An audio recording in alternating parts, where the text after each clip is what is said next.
Amen. Jevent hoc vuit cum. Amen. Jevens hautiam azera voces tu.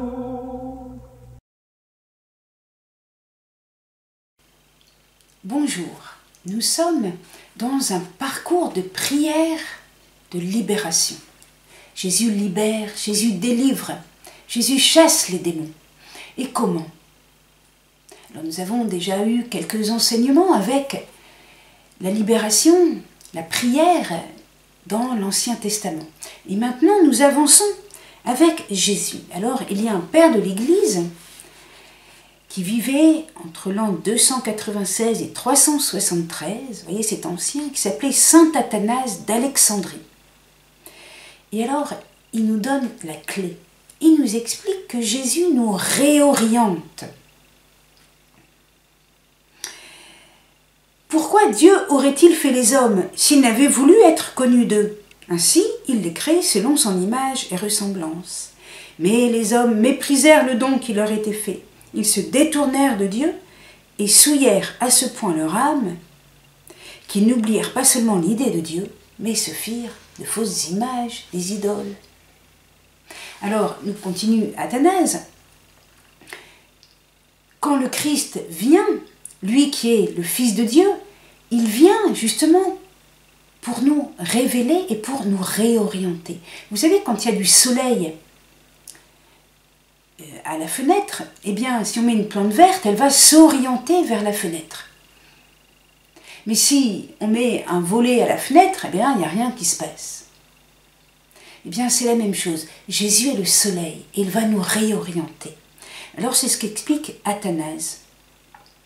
Les hommes cherchaient Dieu dans la création. Ils adoraient les veaux, ils adoraient les étoiles, le soleil. Et avec la venue de Jésus, ils comprennent que la création rend gloire à Dieu.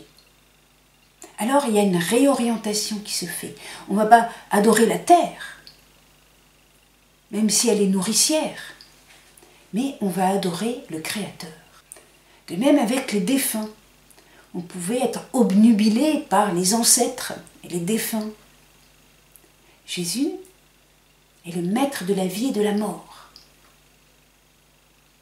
C'est lui qui annonce la bonne nouvelle aux défunts et qui leur donne la vie.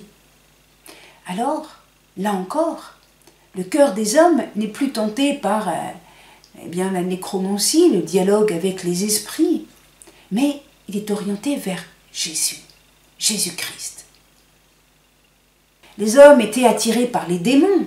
Voyez tout ce qu'on a dit sur l'Ancien Testament et le culte des Baals. Eh bien, Jésus chasse les démons. Alors, les hommes ne sont plus aussi attirés vers les démons. Ils sont attirés vers le Christ. Un peu plus tard, il y a un autre grand saint qui s'appelle Saint Maxime le Confesseur. Confesseur, eh bien, parce qu'il était prêt au martyre. Il a vécu de l'an 580 à l'an 662. Et alors lui, il nous explique que l'être humain, il a, attention c'est du grec, un logos et un tropos.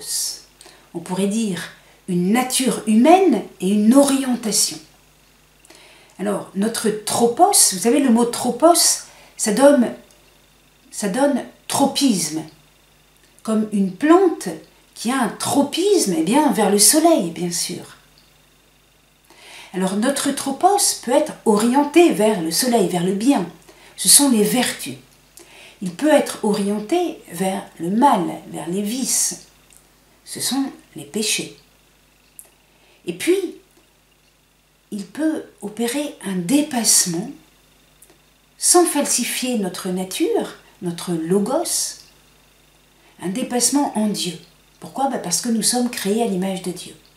C'est alors la déification, la divinisation.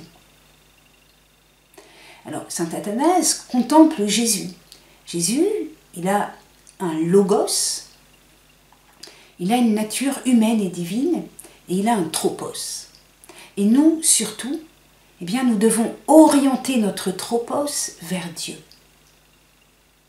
Pour Dieu et contre Satan, c'est aussi être pour notre vraie nature, notre vrai logos, et contre la défiguration, la déformation. C'est ici qu'il est intéressant de se rappeler des confessions de saint Augustin. Vous savez, saint Augustin, il raconte sa vie, mais il raconte sa vie pour nous parler de Dieu. Alors, il nous raconte même, on l'a déjà dit, un péché de sa jeunesse quand il a volé des poires, en étant entraîné par des mauvais camarades. Et alors, il réfléchit à son parcours. Donc, il est enfant, il fait une petite transgression, ensuite il admire la forme des corps et il va au théâtre. Le théâtre à cette époque, c'était très païen. Alors comme il est brillant à l'école, il devient rhéteur et puis il va se convertir en plusieurs étapes. Ça va durer des années. Première étape, la philosophie. Il lit les œuvres de Cicéron et il prend goût aux œuvres de l'esprit plutôt qu'au théâtre et à la beauté des corps. Et il fait un premier pas de sagesse. Ensuite, il rencontre les manichéens. Alors, les manichéens, ils pensent que le mal est une substance et que l'homme n'est pas vraiment responsable du mal. Alors, c'est très pratique, sauf que Augustin va s'enfoncer dans le mal en se disant, bon, de toute façon, je ne suis pas très responsable, et donc, je fais le mal, et puis voilà. Ça l'enfonce. Vous voyez, comme une mauvaise doctrine peut conduire les gens à banaliser le mal et à continuer sur une mauvaise voie, qui souille leurs âmes, qui occulte leur relation à Dieu. Et un jour, voilà qu'il y a un évêque manichéen, c'était donc une secte, et Augustin se dit, formidable, moi qui ai déjà compris plein de choses du manichéisme, je vais lui poser des questions. Et alors il lui pose des questions, et il est très déçu, parce que l'évêque ne sait pas répondre, et il commence à réaliser que tout cela est bien ténébreux, et sans doute totalement faux, totalement incohérent. Et c'est là qu'il reprend son chemin de conversion. Et par bonheur, par providence, car la main de Dieu était sur lui, il rencontre un autre évêque tout à fait catholique, saint Ambroise. Et là, la lumière entre dans son cœur. Il demande le baptême. Entre-temps, il y a encore une étape importante. Il lit l'épître aux Romains de saint Paul, l'épître de saint Paul aux Romains, au chapitre 13. Le chapitre 13, c'est un chapitre qui parle des péchés, des vices et des vertus. Autrement dit, c'est très concret. C'est très pratique, c'est très moral. Et donc, Augustin va entrer dans une conversion non plus intellectuelle ou spirituelle, mais bien concrètement, dans sa vie, il va mettre de l'ordre. Il va prendre de bonnes habitudes. Il va éviter très concrètement le péché. Voilà l'histoire de la conversion de saint Augustin. Eh bien, cette histoire, c'est une histoire de création, de déformation et de nouvelle création. Et la création, la nouvelle création, se fait en étant orientée vers Dieu. C'est ce qu'il explique. C'est comme l'huile qui remonte au-dessus de l'eau, parce que c'est sa juste position. Augustin va trouver son lieu en Dieu, et il va trouver sa forme.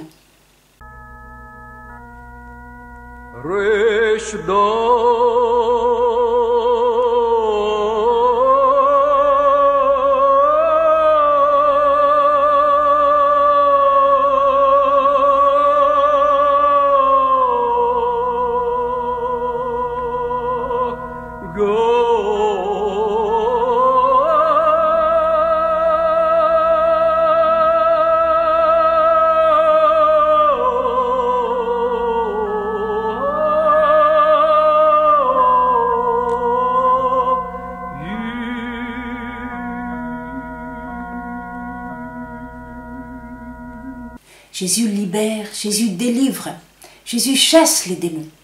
Et comment? Alors Alors, nous avons déjà eu quelques enseignements avec la libération, la prière dans l'Ancien Testament. Et maintenant, nous avançons avec Jésus. Alors, il y a un père de l'Église qui vivait entre l'an 296 et 373, vous voyez, c'est ancien, qui s'appelait Saint Athanase d'Alexandrie. Et alors, il nous donne la clé. Il nous explique que Jésus nous réoriente. Pourquoi Dieu aurait-il fait les hommes s'il n'avait voulu être connu d'eux? Ainsi, il les crée selon son image et ressemblance. Mais les hommes méprisèrent le don qui leur était fait. Ils se détournèrent de Dieu et souillèrent à ce point leur âme qu'ils n'oublièrent pas seulement l'idée de Dieu, mais se firent de fausses images, des idoles. Alors, nous continue Athanase. Quand le Christ vient, lui qui est le Fils de Dieu, il vient justement pour nous révéler et pour nous réorienter. Vous savez, quand il y a du soleil à la fenêtre, eh bien, si on met une plante verte, elle va s'orienter vers la fenêtre. Mais si on met un volet à la fenêtre, eh bien, il n'y a rien qui se passe. Eh bien, c'est la même chose. Jésus est le soleil et il va nous réorienter. Alors, c'est ce qu'explique Athanase. Les hommes cherchaient Dieu dans la création. Ils adoraient les veaux, ils adoraient les étoiles, le soleil. Et avec la venue de Jésus, ils comprennent que la création rend gloire à Dieu. Alors, il y a une réorientation qui se fait. On ne va pas adorer la terre, même si elle est nourricière, mais on va adorer le Créateur. De même avec les défunts. On pouvait être obnubilé par les ancêtres et les défunts. Jésus est le maître de la vie et de la mort. C'est lui qui annonce la bonne nouvelle aux défunts et qui leur donne la vie. Alors, là encore, le cœur des hommes n'est plus tenté par la nécromancie, le dialogue avec les esprits, mais il est orienté vers Jésus, Jésus-Christ.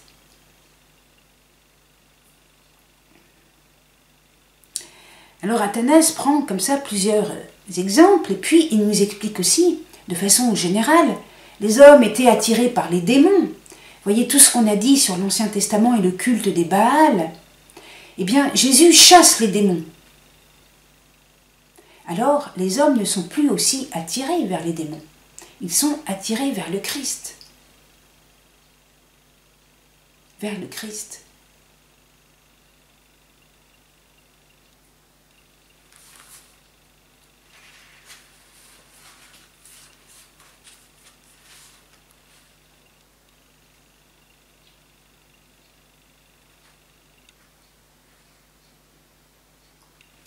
Un peu plus tard, il y a un autre grand saint qui s'appelle Saint Maxime le Confesseur.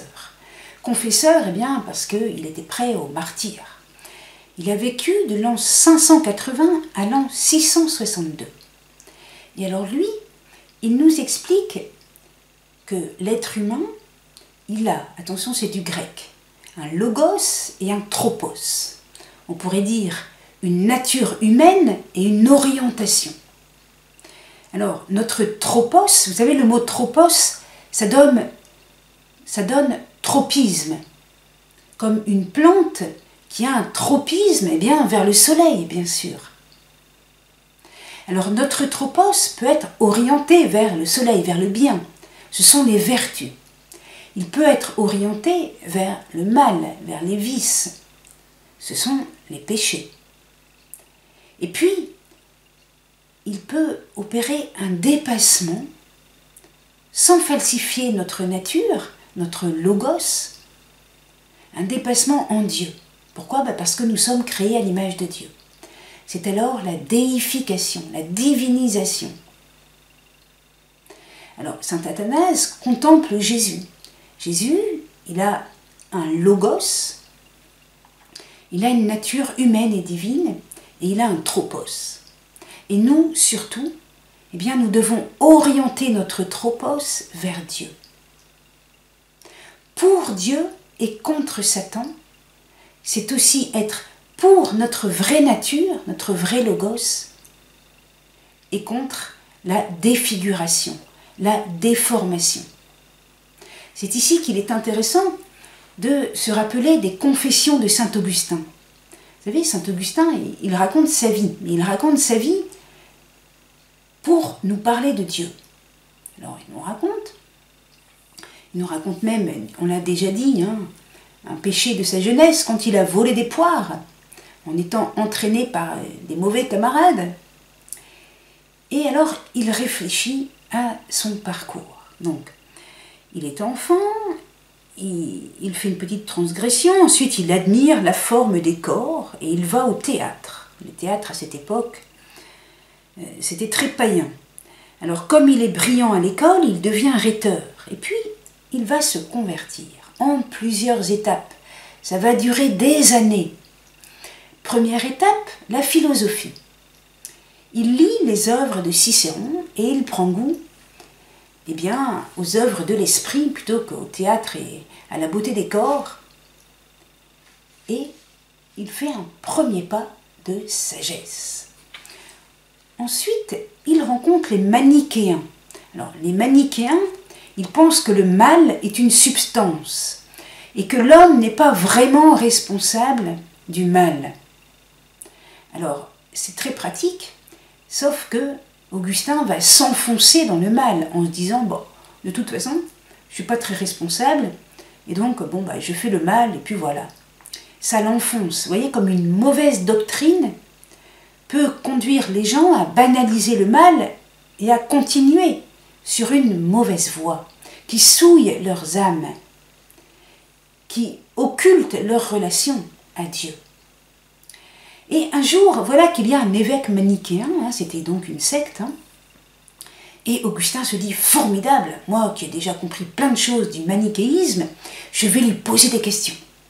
Et alors il lui pose des questions, et il est très déçu, parce que l'évêque ne sait pas répondre, et il commence à réaliser que tout cela est bien ténébreux, et sans doute totalement faux, totalement incohérent.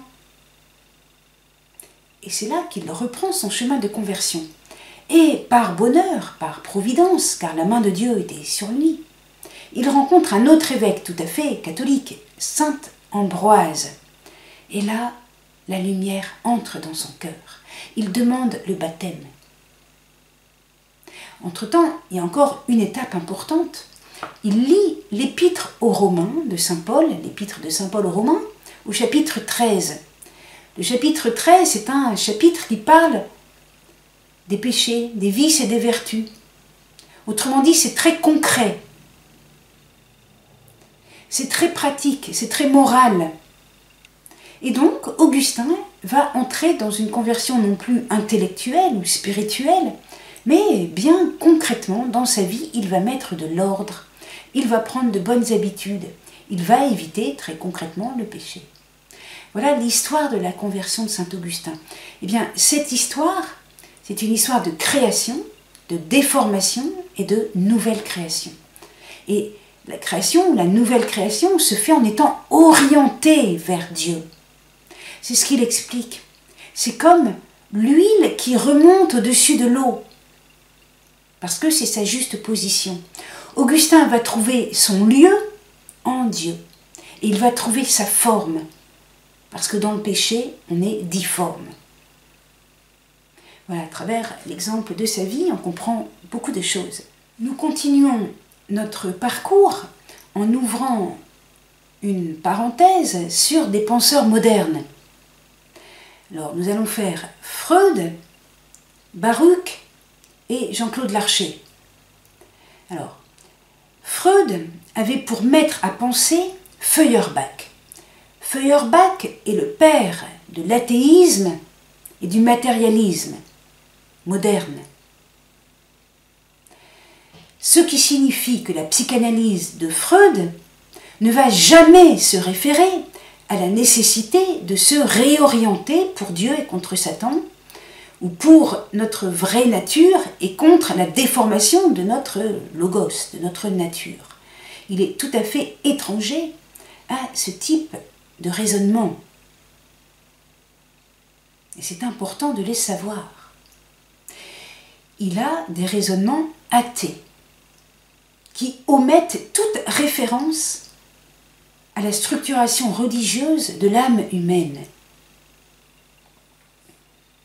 Et même sans parler de dimension religieuse, Henri Baruch, qui travaillait beaucoup en hôpitaux, avec des personnes aliénées, des personnes qui avaient de graves désordres, observait que lorsqu'il parvenait à atteindre la conscience morale de ses patients,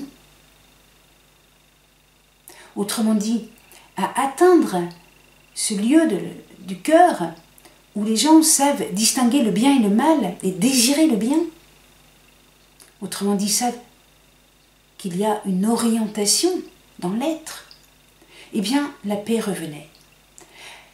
Alors que s'ils n'arrivaient pas à atteindre leur conscience morale, eh bien, les patients étaient extrêmement agités. Vous savez comment ça se passe dans certains services d'hôpital psychiatrique, les gens sont agités, il faut leur donner des neuroleptiques, parfois à très haute dose, pour les calmer. Alors Henri Baruch nous dit de façon scientifique, par observation clinique, qu'il y a une structure de l'être humain qui a tout à gagner en trouvant son orientation vers le bien, vers la lumière. Comme un arbre qui pousse vers le soleil. Donc, encore une fois, cela n'est pas présent chez Freud. Pourtant, Baruch, lui, est aussi juif, mais il a gardé la tradition de Moïse, avec les notions de bien et de mal.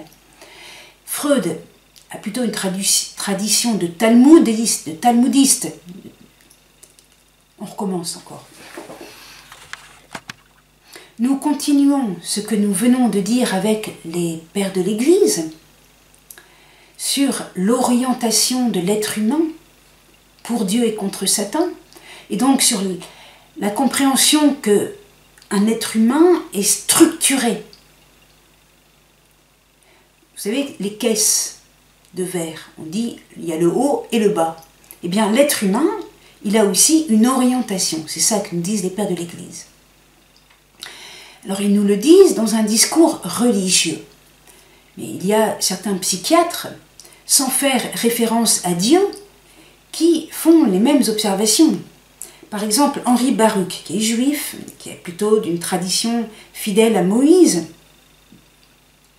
mais a observé de façon tout à fait objective et scientifique que dans ces services de psychiatrie, où les patients, étaient très souvent agités, il fallait leur donner des neuroleptiques.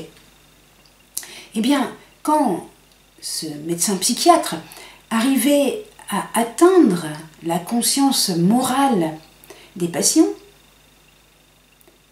eh bien, un apaisement n'était pas loin.